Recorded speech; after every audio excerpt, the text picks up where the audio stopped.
गायन्ति यं सामगा ज्ञानावस्थिततद्गतेन मनसा पश्यन्ति यं योगिनः यस्यान्तं न विदुःसुरासुरगणाः देवाय तस्मै नमः।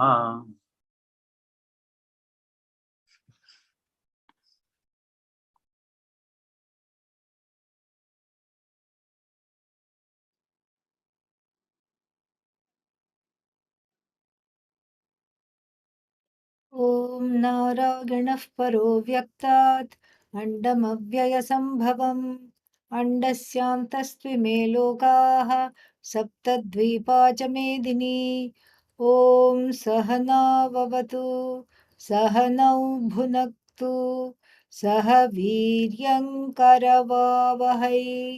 तेजस्विनावधीतमस्तु मा विद्विषावहै ॐ शान्ति शान्ति शान्तिः.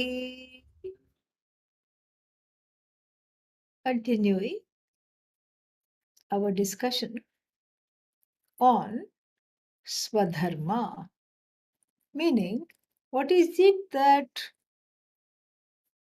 one has to do in the course of this life, and how is whatever one has to do connected to and integrated with one's preparation for this instruction.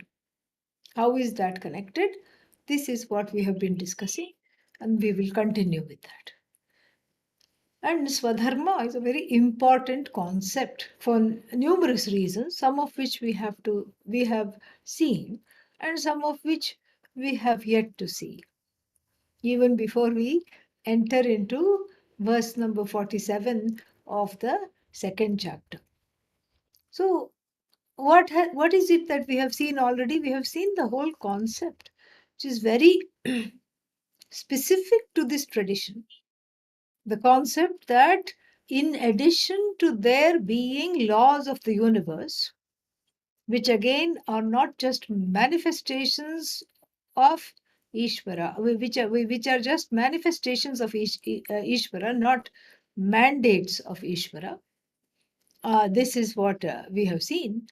And in addition to that, which is universal dharma, universal, what is correct, what is wrong, what should be done, what should not be done, there is already there.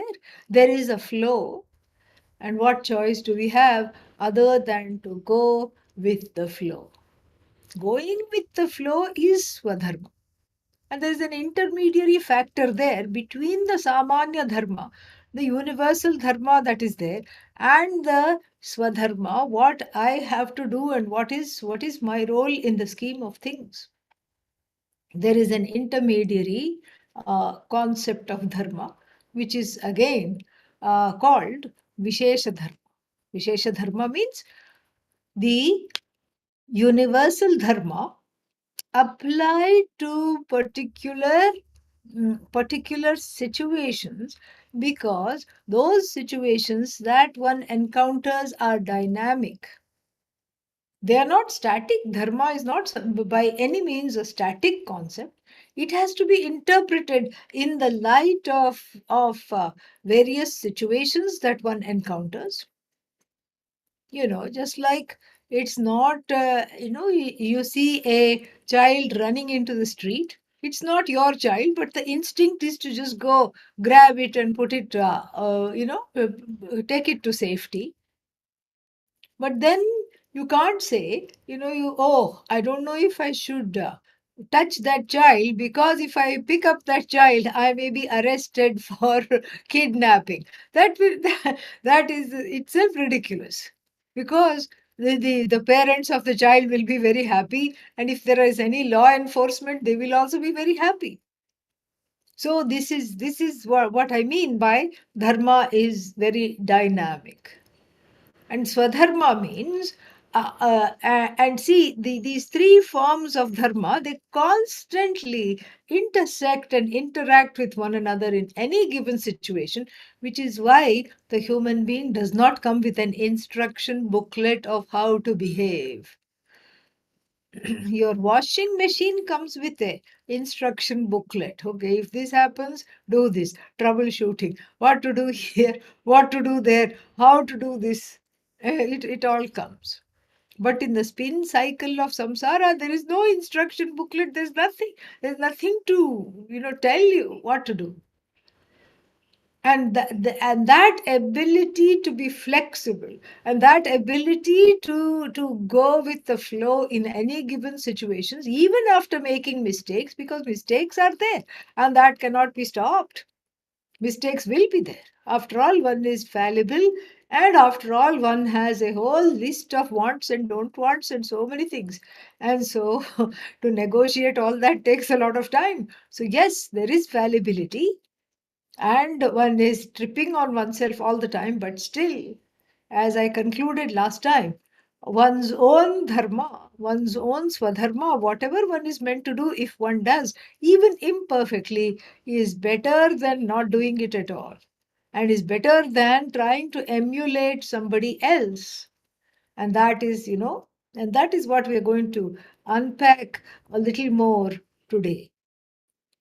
Because, and then the other thing we have discussed is that there is no way at all of performing what one has to do. There is no way at all other than taking recourse to an altar of surrender. Ishvara you can call, or higher power you can call, something, because there is obviously a problem. And what is the problem? The problem simply is that I want to do this, but I can't. There is some kind of a problem between the realities that I confront and the limitations that are there, and the limitless desires that comprise this individual, the jiva. And so, reckoning with all that is basically what we call the performance of one's swadharma, badly translated as duty. It's not really duty. Duty is just one small portion of what swadharma means, what swadharma is. Duty, yes, I do what I have to do, but then with a sour, dour face. No, that is where swadharma shines as a concept that can barely be translated. And so what does that mean? So I do what needs to be done, but with a cheerfulness. First, it may be a manufactured cheerfulness, and then it becomes swabhavika, natural. Why? Because in the process, all the strong prejudices and preferences, ideally speaking, in the process of the performance of swadharma, as one gets adept at it, they all wear out their welcome. They all wear out their welcome when what is to be done is properly done. That is the idea. It's very, very beautiful. And this swadharma, the concept of how should I express myself in this life? What are the ways in which to express myself in this life? This swadharma, this concept of swadharma, is very much connected to this self expression, is connected to one's ability to see the larger scheme of things. And how should my view of the larger scheme of things be? Here also is very interesting, because if I see the larger scheme of things, the universe, as out to get me, then obviously the performance of swadharma and even the definition of swadharma will vary a lot. It will vary. It will vary from what the Bhagavad Gita is saying, and the message of the Gita. It will vary from that. It will swerve, it will just go, awry. Because everybody, I think as long as one is a human being, one feels victimized. And so, if I look at the world as something that is out to get me at any given time, the stars are against me. Why? Because Saturn is always in the wrong place. Always. Even if it is in a place of exaltation, it's in the house of exaltation, still it's in the wrong place. Why? Because it will bring with it some problems. See, certain malefic planets are there. It will bring with it new challenges. It will bring with it problems. Saturn can make you very rich and give you lots of money, but it cannot tell you, it cannot give you the rubric of how to handle the money without becoming egotistic. An exalted Rahu, another malefic planet, an exalted Rahu can give you a lot of power, make you the president or prime minister or whatever it is. But then you have to deal with all those headaches. And so, like this, it's never in the right place. Shukra, Venus, the the planet that makes everything easy, the blessing of abundance in all ways, that is also sometimes in the wrong place. And then Guru, Jupiter, another very important planet, of course, one feels is not in the right place. So one is born with cudgels in hand. The universe has tricked me. Why could now not I have been born yesterday? Meaning, not yesterday, meaning literally yesterday, but one day before my actual birth date. And I should have had 6 of the 9 planets in exaltation. Well, it wasn't to be, that's all. In India, it's very common, and it's lessened a bit now, but it used to be very common about a decade ago. It was in fashion to look at the date that the doctor has given, the delivery due date, and then approach the doctor and say, can we have a C-section, a cesarean, performed at 1:20 p.m. at noon, 3 days prior, because the horoscope of the baby will be wonderful. And the doctors also started to oblige because poor things, they also wanted to make money, and they also have needed to live, and they obliged. And even in very low risk pregnancies, they would oblige because they wanted to please the parents to be. But then Lord Brahmaji, the creator of the universe, had other ideas. So it would often happen that, okay, 1:20 p.m. on Wednesday is the best time for the baby to be born. The best birth star, nakshatra, the best Rashi, the best zodiac sign, and the best configuration of all the planets. And what would happen? Well, this is India. India is there on the map only to exhaust people's karmas. That's the only purpose, really, and to bring you to the Bhagavad Gita. Sometimes kicking and screaming. That's its purpose. It's for fulfilling the purpose wonderfully. It's bringing a lot of people to Vedanta. It's just wonderful.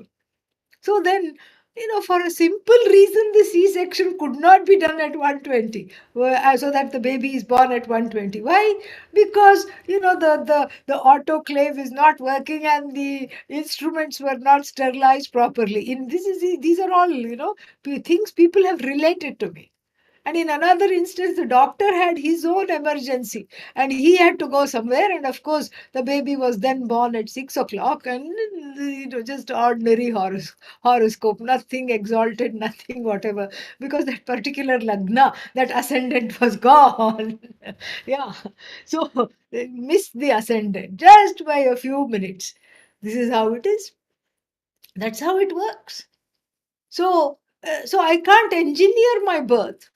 In most cases, I cannot engineer my birth, much less my death. And then so I don't have a say over the ways of the stars. I don't have a say over whether I'm in a female body or in a male body or in a transgendered body. I have no say. I don't have a say over what what is it that who are these people that look familiar and they sound familiar because I was in the womb and I heard their voices. The primary caregivers. Who are these people? I have no say.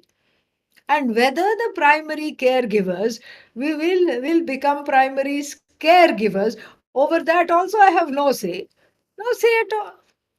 I cannot control my parentage. I cannot control my siblings.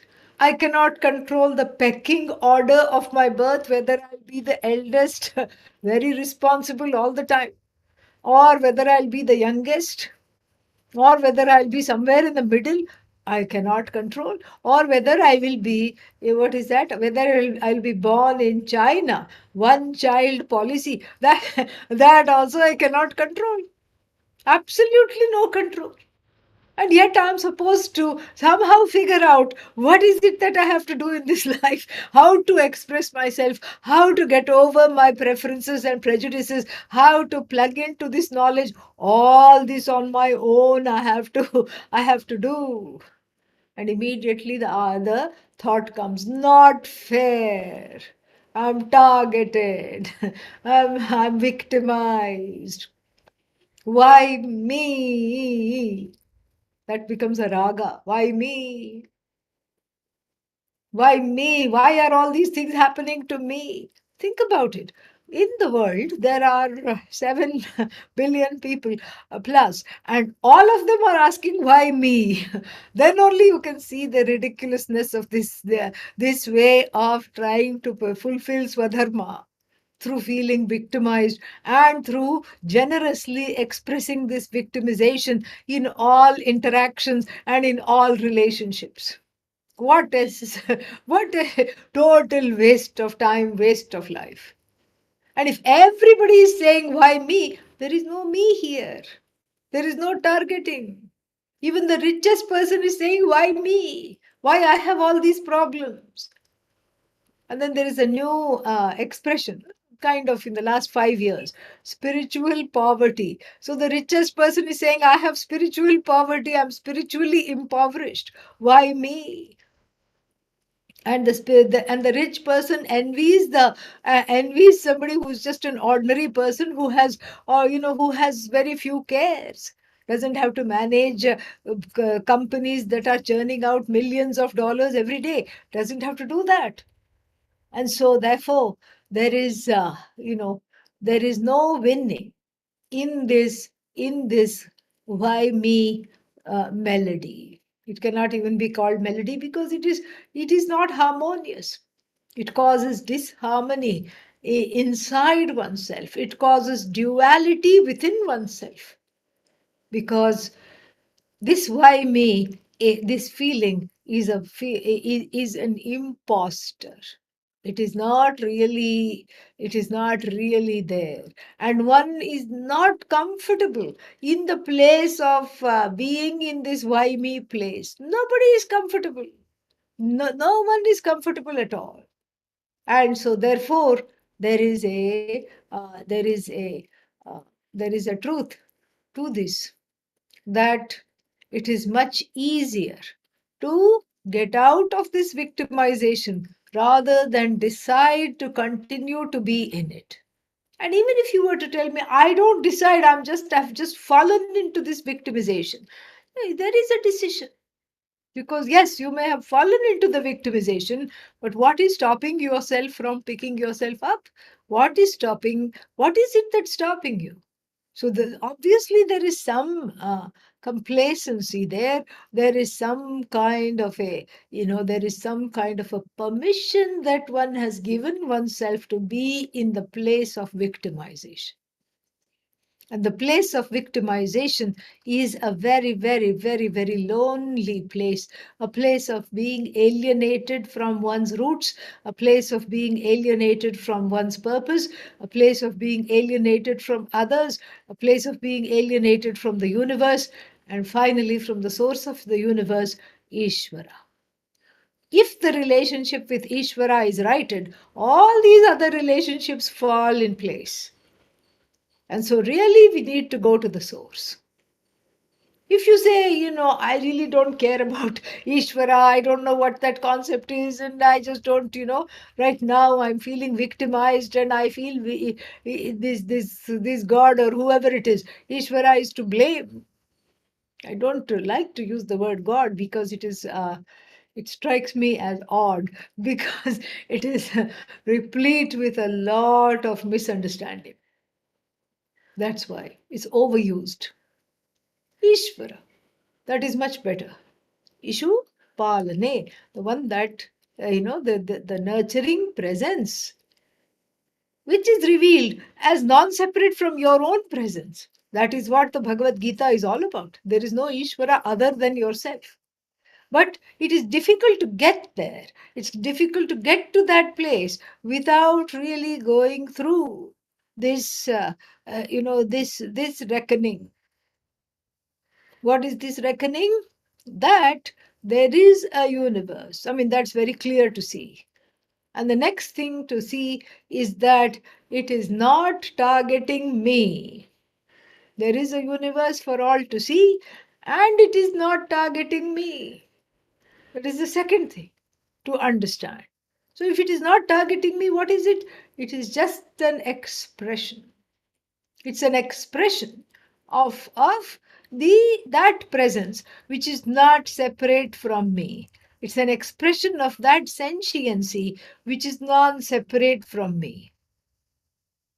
This is what it is. It's just an expression. And so that subjectivity which makes me feel targeted is consciously dropped in the wake of this understanding.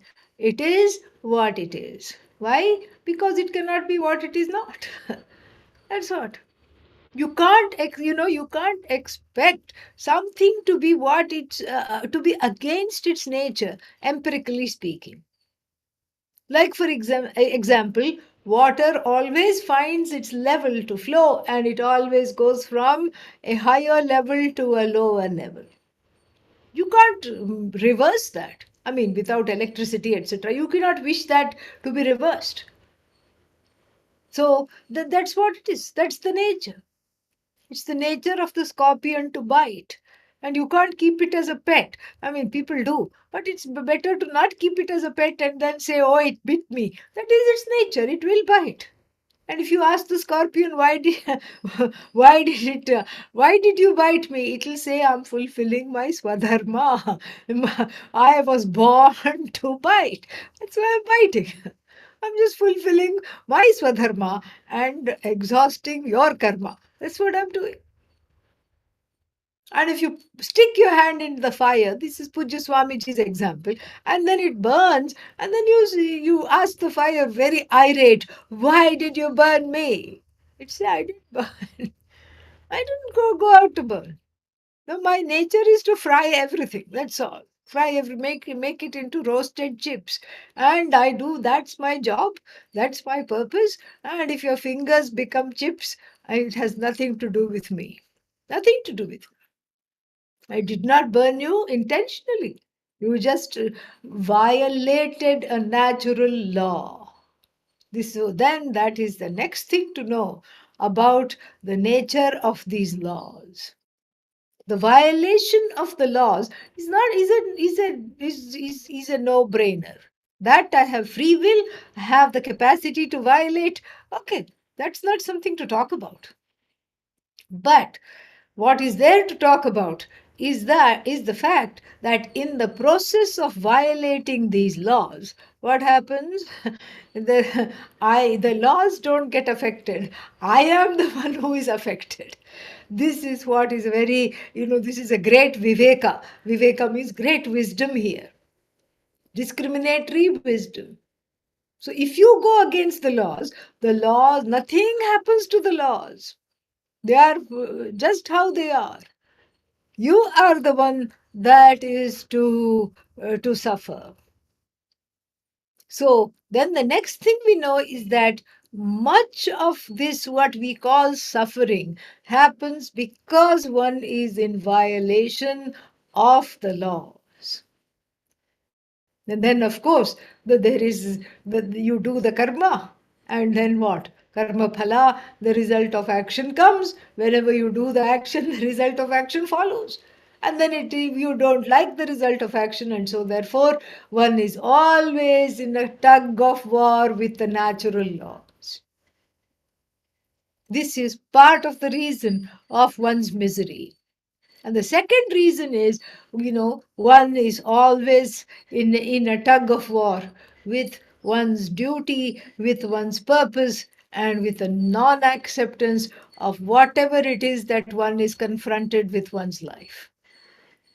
And so, therefore, here the key is to change this tune, to change this narrative prayerfully, because one is confronted with this vast universe and its laws and other people who are also endowed with free will and who are loose cannons. You don't know where they will strike and how they will behave, and you don't know yourself how you will behave.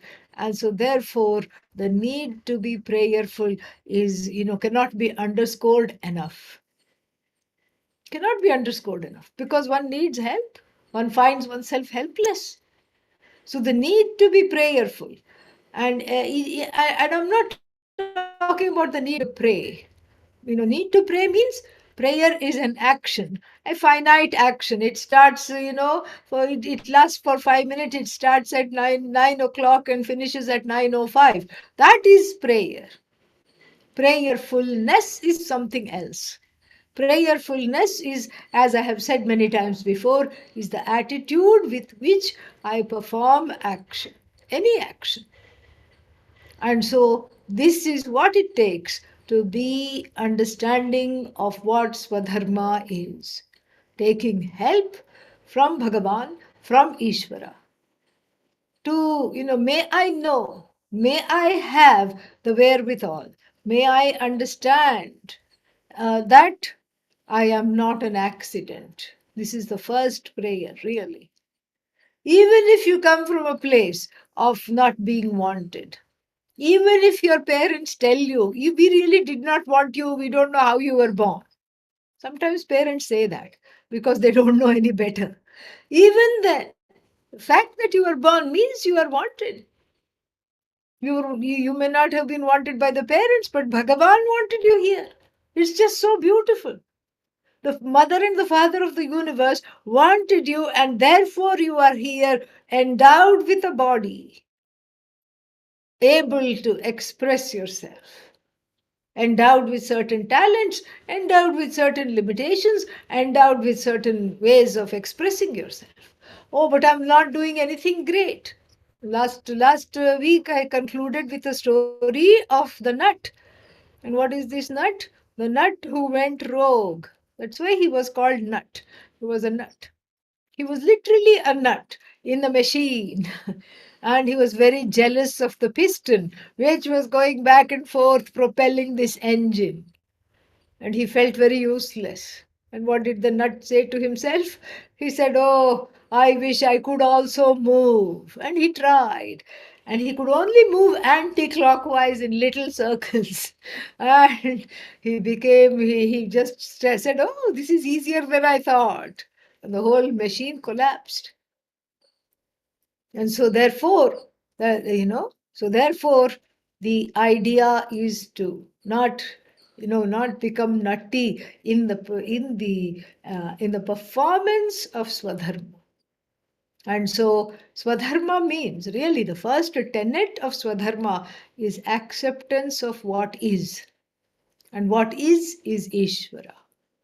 What is Ishvara? Ishvara is not some guy in the sky dispensing some good punya and taking away your papa. No. Ishvara is just what is. What is Ishvara. Whatever you confront is Ishvara. Everything is Ishvara. And you see, and this darshan of Ishvara everywhere, that is one's redemption here. That my birth is not an accident, that my parentage is not an accident, that the siblings, my family background is not an accident, that my social stratum in which I was born is not an accident, that the country in which I was born is not an accident, the color of my skin, the color of my hair is not an accident, my height is not an accident, my weight is not an accident. If it's not an accident, then what is it? It is deliberate. It's an expression of Ishvara. This body, mind, sense complex is an expression of Ishvara. That is why all the alankara, the adornment that one does, is based on this, is a practice of learning to understand this fact. So one bathes just like one bathes the idol in the temple. That's all it is. It's the same thing. What you do to Bhagavan in the temple, you're doing to yourself. You bathe, and then you know and then you bathe, and then you adorn your the energy center here with some kind of a substance, some kind of a sacred substance, whether it is sandalwood or vermilion or turmeric or vibhuti, holy ash, whatever it is. It is a mark of acknowledgement of that inner being who is propelling the body mind sense complex, because of whom I'm alive, that inner being, antaryami, antastishtan yamayati, the one that that controls everything from within, so to speak. So it is the acknowledgement to the indweller, the true indweller of the body mind sense complex, that I cannot see, and I am yet to know. I am in the process of knowing. So when the Indian ladies put flowers in their hair, it is also an acknowledgement for that. Everything is an acknowledgement for that. The whole culture is an expression of acknowledging what is.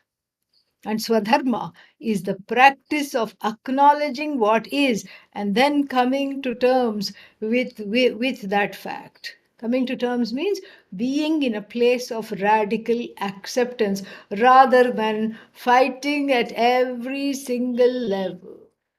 Every single level. Fighting, fighting, fighting, fighting, fighting.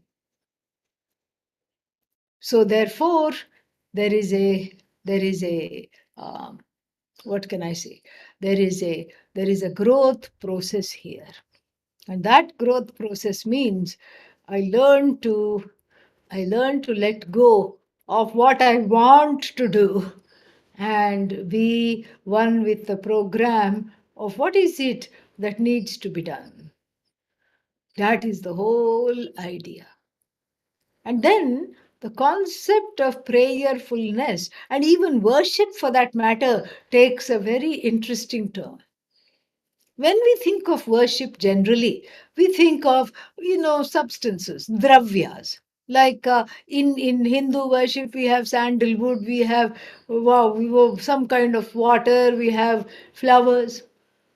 In many cultures we have these things, but then if you think of some other kind of worship, like Catholic worship, again there is holy water, and there is there is the body of Christ, the blood of Christ, all these things, consecrated items. All these things are there. And so the Bhagavad Gita teaches that this is only a small form of worship.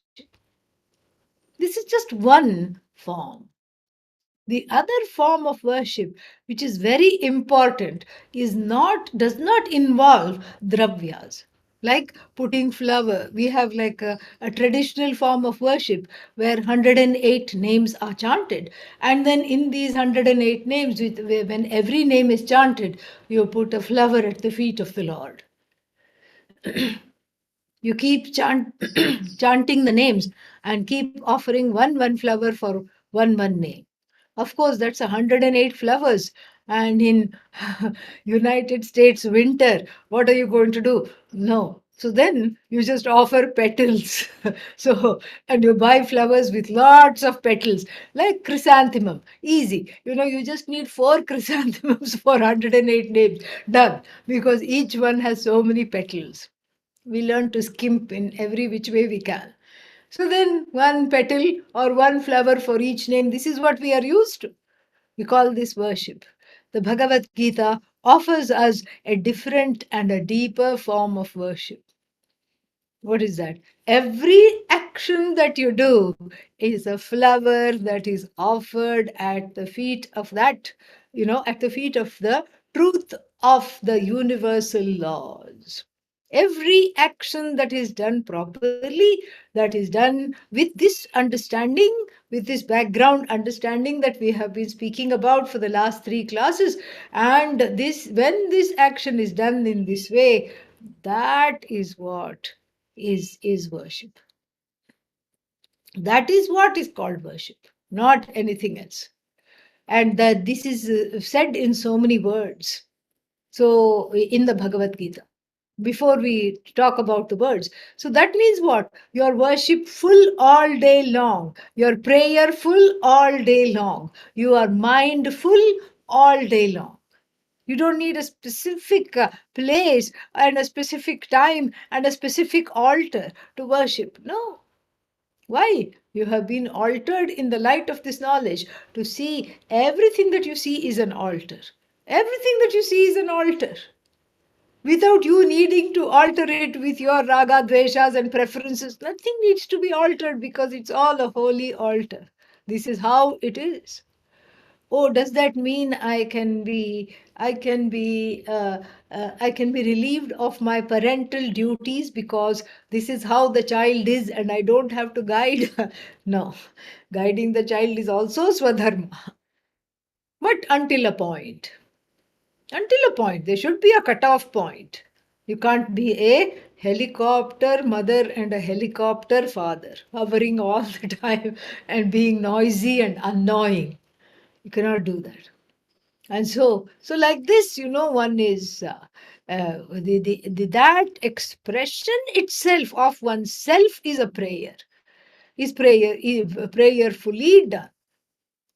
And so in the 18th chapter, the 46th verse, I think, says this. Yataf pravrittir bhutanam yena sarvam idam tatam swakarmana tam abhyarchya siddhim vindati manavaha.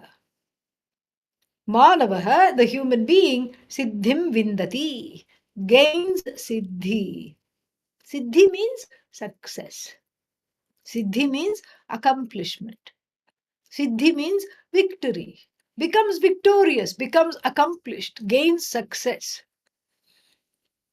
How? Worshipping that being. Abhyarchya, having worshipped that being. Who is this being?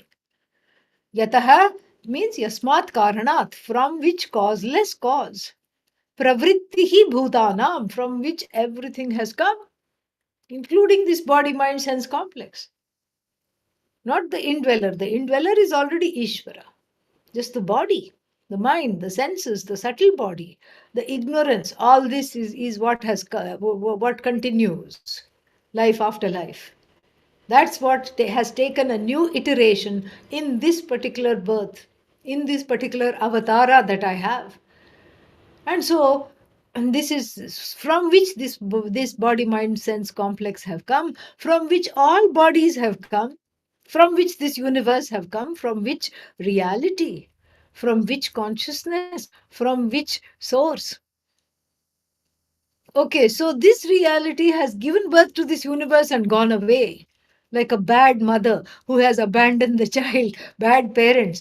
No. Yena sarvam idam tatam, by which reality the whole universe is infused, nay, pervaded.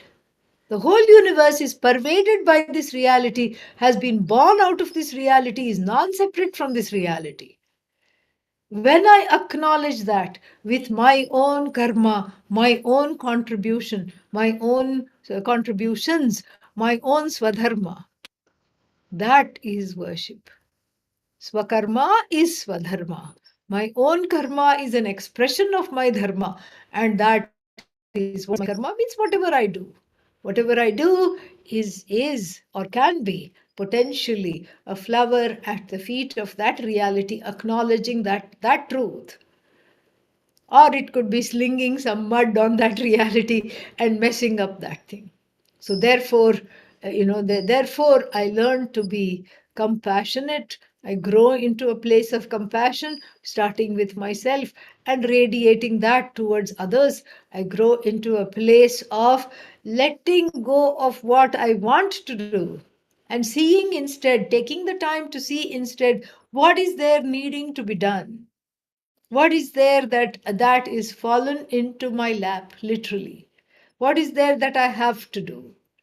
And that is how I connect to this reality. That is how I go with the flow. And so, verse number 47 in the Bhagavad Gita is all about understanding this flow, understanding certain facts about this flow. And so, with these words, let us enter into the text. One second, it is somewhere here.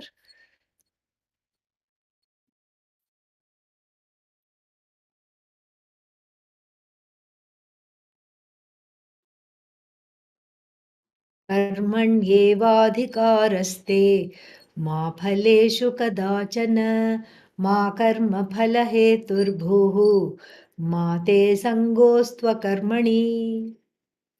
Let us look at the translation, which itself is a little unclear, because it is such a famous verse that we have the popular translation in mind, and then we go with that, which is a little bit different from from the translation which is to be understood, here, which the Bhagavad Gita is given, and which the Bhagavad Gita means to give. So, this is often translated as as you have the right, O Arjuna, you have the right to action, but not to the fruits thereof. The fruits of the action are in my hands. I'm just extrapolating on this popular translation. So please do not make yourself responsible for the fruit of action, and then may you also, as a result, not get depressed and sit without acting. This is the popular translation. And in this popular translation, it seems unfair. Like, oh, I'm supposed to act, and then somebody else, some Ishvara somewhere, I certainly don't see this Ishvara is going to give the fruits. Well, what is this? I work hard, and then somebody else is coming, inserting themselves into my life and giving the fruit of action. Okay, I'm not going to do anything at all. No, no, no. That also is not an option for you. Don't sit down and not do anything. Don't get depressed and in the doldrums. So this is, it's a little bit of, it causes, I tell you, a little bit of a disconnect. Even though it is oft quoted, and somehow we live with this translation, and then but it does cause a little bit of a disconnect between oneself and between this whole idea that somebody else is giving me my fruit of actions, but I'm supposed to continue acting. It seems a little bit unfair. But actually, when you look at the translation, that's really not what the intent is. Even though we can take it this way, but that's not what it is. So let us look at the Bhashya to understand the spirit of this how this translation must be under, how this verse must be translated. Karmani eva adhikarah na jnana nisthayam te tava. We have to remember this. So you have the right only to karma, only to action. And here we immediately say not to the results thereof, but there is something that intervenes. What is that? It is a specific knowledge being given to, specific piece of wisdom being given to Arjuna by Lord Krishna. Na jnana nishtayam, not to taking sannyasa right now. You don't have the right to stop performing actions. You have the right to perform action, but right now you have not earned the right to stop performing actions, to stop fulfilling your roles. You haven't earned the right. Why? Because that ability to transcend the roles and to tell yourself that I'm ready to drop all this requires a lot of emotional maturity which you do not have right now, O Arjuna. And by extrapolation, all the people studying the Bhagavad Gita right now and finding meaning in it. You don't have the right to this because right now you don't do this. You're not ready for, because there are only two paths, and we don't have this whole what should I say, um, the whole thing that has been popularized by Swami Vivekananda, where there are four paths, five paths, so many paths. That he did because he was living during the height of the colonial rule, and then he was trying to revive this dharma and get people on some kind of a spiritual path of spiritual growth. So he made it much more open, and he was very inspiring. But traditionally, in the Shastra, in the Bhagavad Gita, in the Veda, in the Ishavasya Upanishad, from which this whole two path philosophy has been taken, there are only two ways of expressing oneself. So generally, Swadharma here is either you live a life of acting in congruence with the laws of the universe, or you drop all action and you drop all roles and sit under a tree or whatever it is. You reduce the roles to only teaching and study and a few other things you have to do in order to upkeep this body, eat, drink, etc., cook if you need to. That's all it is. So a very basic simple life, that's all it is. And so, why? Because you're totally committed to seeing the truth of who you are. That is one path. That is also Swadharma in a way. But that Swadharma requires giving up all other karma. Or you continue to study and you continue to perform the actions that you need to do in order to graduate to becoming ready for this knowledge to bless you. And that is what is Karma Yoga. And so, in this context, what Arjuna is being told is something which is very, very interesting. What Arjuna is being told is that you have a right to only karma, means what? To on this path of action, Karma Yoga. You don't have the right to give up everything right now because you're not ready. You're not emotionally matured. You're not spiritually ready. Your raga dveshas are still, flying rampant. Just like the arrows are flying in the battlefield, your raga dveshas are also just flying all over the place. And so that is why you have a right to only action. Then he says, Tatra cha karma kurvatah ma phaleshu karma adhikarah astu. Then that is why it says, then the second part of the translation comes. Therefore, what? Tatra, in this context, karma kurvatah, for you who is dedicated to this path of action, meaning karma yoga. So, when you are a karma yogi, then the results of action do not matter. That is one of the first definitions of karma yoga. We saw that recently. You are doing karma for what? For one reason only, and there is only one result that you are interested in. And what is that result? Self growth through sacrificing your wants and don't wants.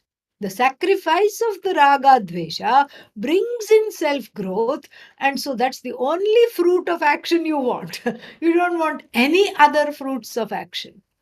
You don't want to, you don't want to get this or get that. You don't want to gain this status, and you don't want to put somebody in place, and you don't want to diss somebody just because you can. You don't want to do any of those things. But then what is it that you want to do? You want to grow. Grow means what? I want to grow out of being severely impaired by the gamut of my desires, both positive prejudices and preferences and negative prejudices. I want to be unburdened of these desires by the force of these desires. That is the only outcome of my action that I want. So my action done properly is going to lead to self growth. So therefore what? So therefore Arjuna is told, for you who is on a path of karma yoga, two things are needed. First to understand is that you have chosen this path of karma yoga. You're not wearing orange, and you're not given up the roles in life. And secondly, you have right to this action alone for self growth. And since the action is for self growth should be the only karma phala you desire, not anything else. Not anything else. You don't have a right to do this. Why? Because you're on a different path. It's like, there is some kind of a difficulty in digesting something. Let's say gluten. So, so it's like saying this: all the breads of the universe made with wheat are not for you.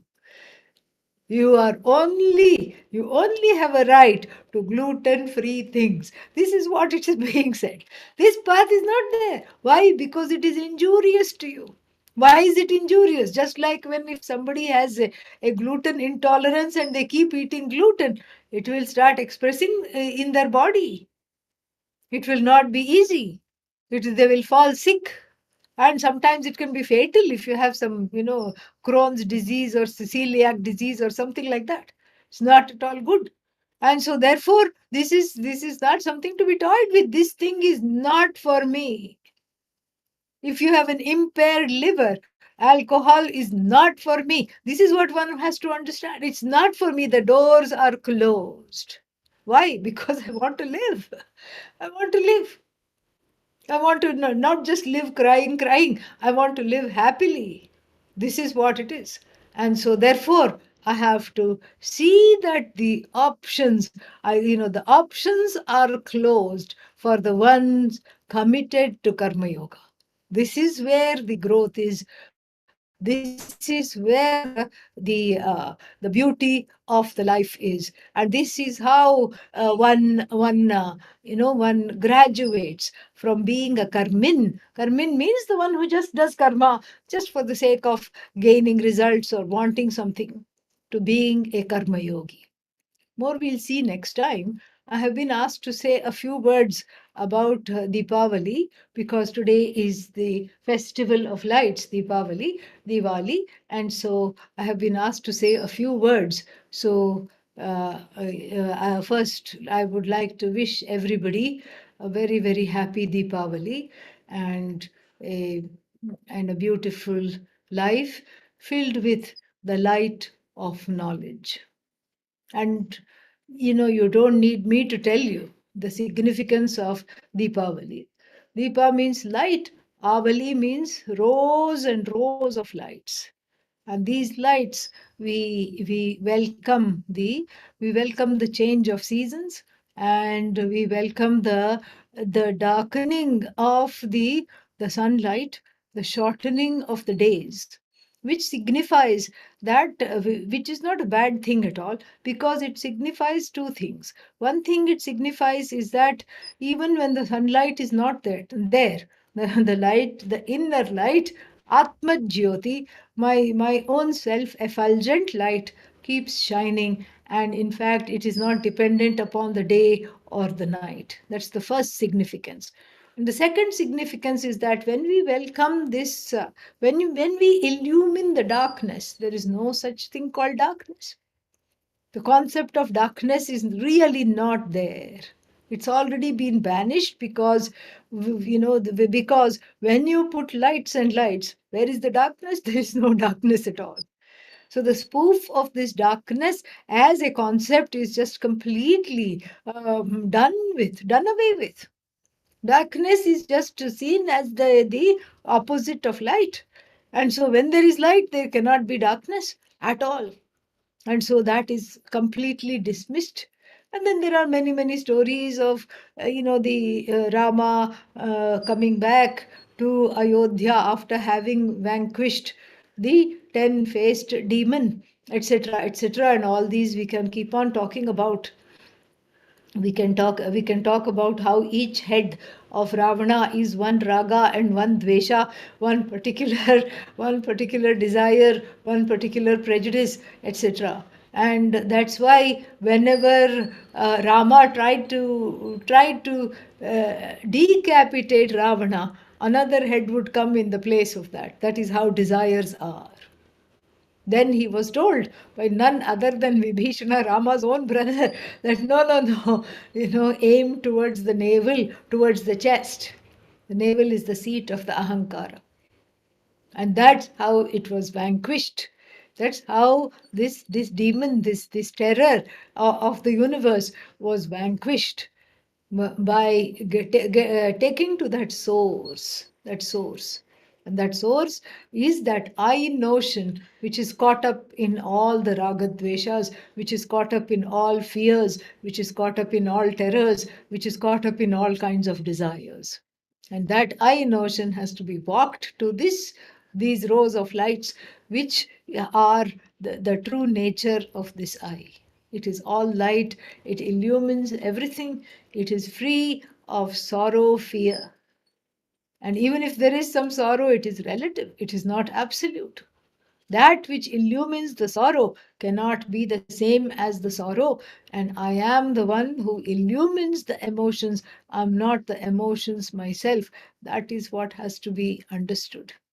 And so this festival is a festival. It is celebrated by everybody, and it is all about siddhi, accomplishment of this spiritual growth, where I literally see the light of this knowledge.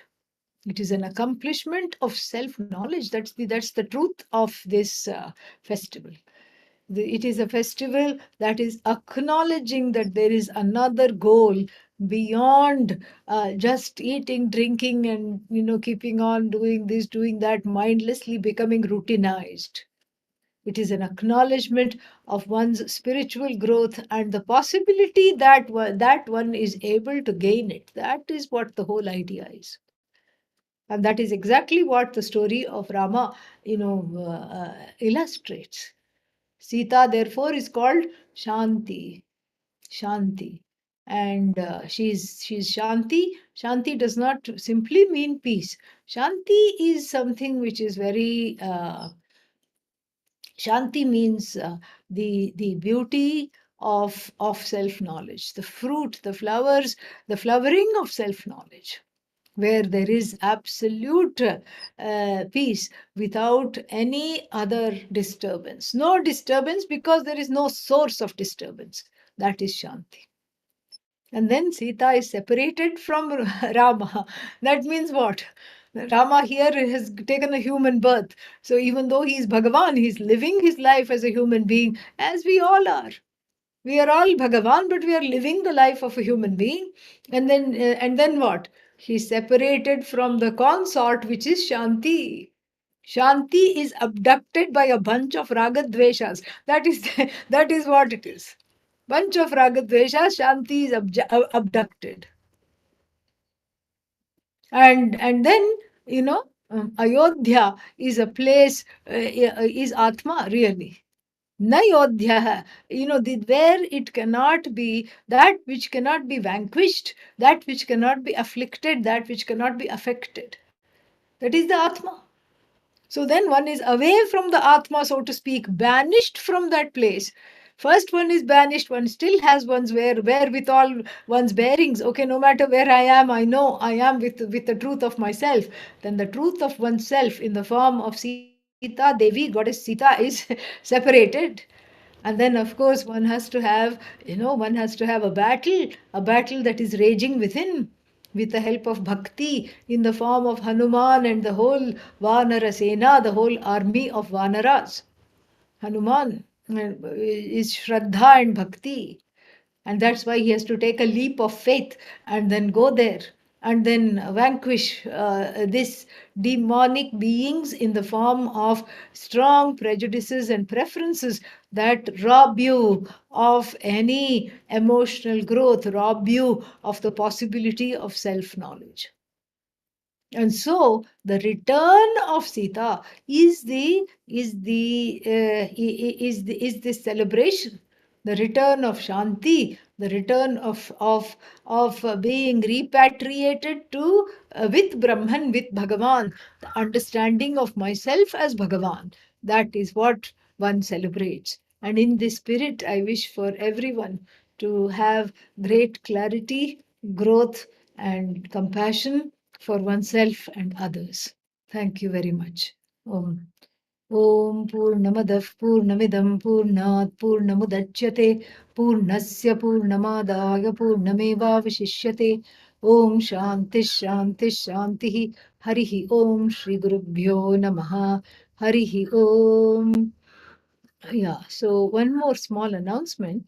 Next week, this class will not meet. Tomorrow we will have Shatashloki class. Next week, this class will not meet. So we will have a 1 week hiatus starting tomorrow for the classes. All right? Yeah. Thank you. Pranam Thank you, Swami. Swamiji. You all